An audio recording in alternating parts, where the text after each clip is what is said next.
थोड़े के लिए सब कुछ खो दिया। एक बनिया विदेश से 1000 स्वर्ण मुद्रा कमाकर स्वदेश लौट रहा था। उसने रास्ते में खर्च के लिए 1 स्वर्ण मुद्रा यानी कि मोहर भुनवा कर उसकी 80 काकणी ले ली।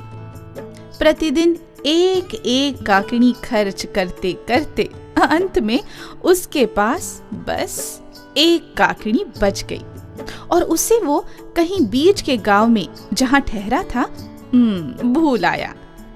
मार्ग में कुछ दूर चलने के बाद उसको याद आया तो वो अपने साथ वालों से बोला, गजब हो गया। क्यों भाई, क्या हुआ? हम जहाँ ठहरे थे वहाँ मैं 1 काकणी भूल कर आया हूँ। अभी वापस जाकर ढूंढ कर लाता हूँ। साथियों ने उसे समझाया, जाने भी दो, 1 काकणी के लिए इतनी दूर जाओगे फिर आओगे, एक दिन व्यर्थ ही चला जाएगा। बनिया बोला, जानते हो धन कमाना कितना कठिन है। एक एक काकणी के लिए कितना खून पसीना बहाना पड़ता है। मैं ऐसा मूर्ख नहीं हूँ कि अपनी काकिनी भी जाए और ये भी पता ना चले कि कहाँ गई। मैं अभी जाकर काकिनी ढूंढ कर वापस लाता हूँ। साथियों ने उसका जिद्दी स्वभाव देखकर ज्यादा विवाद नहीं किया। बोले, अच्छा तो हम चलते हैं, अगले गांव में तुम्हारा इंतजार करेंगे। हाँ, पर जल्दी लौट आना। साथी आगे निकल गए। बनिया वापस पिछले गांव की ओर चल पड़ा। उसके पास 1000 स्वर्ण मुद्राएं थी। उसने सोचा, इतनी जोखिम और इतना बोझ वहां ले जाकर क्या करूंगा। अभी उल्टे पांव तो वापस लौट आना है। यहीं जंगल में कहीं छिपा देता हूं, लौटता हुआ ले जाऊंगा। उसने इधर उधर देखा, कोई दिखाई नहीं दिया।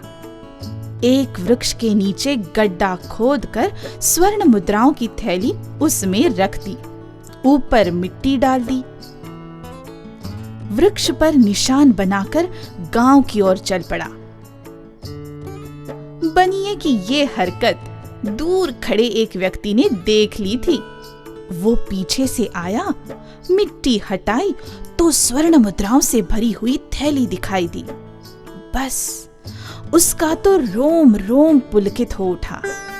शायद भगवान ने मेरे लिए ही ये स्वर्ण मुद्राएं यहाँ छुपवाई है। वो स्वर्ण मुद्राएं लेकर अपने घर चला गया। बनिया जिस सराय में ठहरा था उस सराय में पहुंचा और लोगों से पूछताछ करने लगा। भाई, तुमने मेरी 1 काकणी देखी है क्या? नहीं भाई, हमें नहीं मालूम। शाम तक काकणी ढूंढते ढूंढते वो परेशान हो गया। निराश होकर मुंह लटकाए लौट आया। जब वो वृक्ष के पास पहुंचा तो उसने गड्ढा खुदा हुआ देखा और स्वर्ण मुद्राएं भी गायब थी। हे भगवान, ये क्या हो गया? बस और क्या था, उसकी आंखों के सामने अंधेरा छा गया। वो सिर पीटने लगा। हाँ, मेरे जीवन भर की कमाई व्यर्थ ही चली गई। अब मैं कौन सा मुंह लेकर घर जाऊंगा? मेरे बाल बच्चों का क्या होगा? क्या खाएंगे वो? भगवान। इस प्रकार वह रो रो कर अपने आप को कोसने लगा।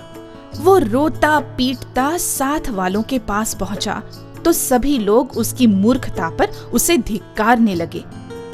मूर्ख, हमने तो तुम्हें पहले ही मना कर दिया था, फिर भी तू नहीं माना। अब रोने से क्या होगा?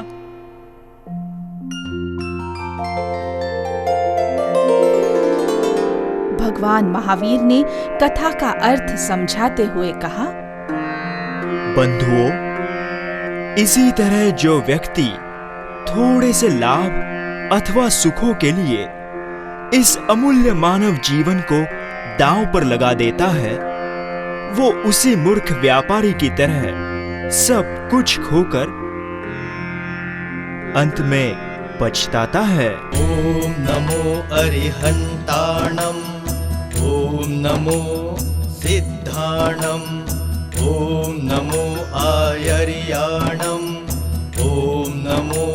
दीपझायाणम् नमो लोय सवसाहुणम् ऐसो पंच नमोकारो सौवपावपणासनो